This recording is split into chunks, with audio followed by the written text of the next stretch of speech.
നടി അനിക ഇൻസ്റ്റയിൽ ഒറ്റ ചിത്രമാണ് പങ്കുവച്ചത്. അതിൽ എല്ലാമുണ്ട്. ബീച്ച് സൈഡ് ടൗൺ ഇഷ്ടപ്പെടുന്നു എന്നും പറയുന്നു. ഭാസ്കർ ദി റാസ്കൽ എന്ന ഒറ്റ ചിത്രം മതി അനികയുടെ ഗ്രാഫ് അളക്കാൻ. അതിൽ നയൻതാരയുടെ മകളായി മമ്മൂട്ടിക്കൊപ്പം കട്ടയ്ക്ക് നിൽക്കുന്ന കുട്ടിത്താരം. എത്ര വളർന്നാലും ആ ചിത്രത്തിലെ അനികയുടെ ശിവാനി എന്ന കഥാപാത്രം എന്നും ആരാധകർക്ക് പ്രിയപ്പെട്ടതാണ്. ഇപ്പോഴിതാ കുട്ടിത്തം വിട്ട നടി അനിക സുരേന്ദ്രൻ ഇൻസ്റ്റഗ്രാമിൽ പങ്കുവച്ച ഏറ്റവും പുതിയ ചിത്രങ്ങളാണ് ആരാധകരുടെ ഇടയിൽ വൈറലാകുന്നത്. സുഹൃത്തുക്കൾക്കൊപ്പം അവധി ആഘോഷിക്കുകയാണ് താരം. ബീച്ച് സൈഡ് ടൗൺ ഇഷ്ടപ്പെടുന്നു എന്നാണ് ചിത്രത്തിന് നൽകിയ അടിക്കുറിപ്പ്. നമിത പ്രമോദ് അടക്കം നിരവധി പേരാണ് ചിത്രങ്ങൾക്ക് കമന്റുമായി എത്തിയത്. മൈ ഗേൾ എന്നായിരുന്നു നമിതയുടെ കമന്റ്. സത്യൻ അന്തികാട് സംവിധാനം ചെയ്ത കഥ തുടരുന്നു എന്ന ചിത്രത്തിലൂടെയാണ് അനിക മലയാള സിനിമയിൽ അരങ്ങേറ്റം കുറിച്ചത്.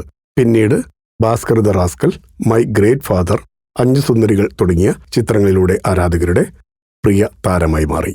ഫിലിം കോട്ട്. നിങ്ങളുടെ കരുത്തിൽ ഞങ്ങൾ ഉയരുകയാണ്. സബ്സ്ക്രൈബേഴ്സ് 10 ലക്ഷം കടന്നിരിക്കുന്നു. സ്വർണ തളിക നേടാൻ സഹായിച്ചതിന് നന്ദി. നിങ്ങളും ബെൽബട്ടൺ അമർത്തോ. നല്ല വാർത്തകളുടെ നോട്ടിഫിക്കേഷൻ ഉടനെത്തും.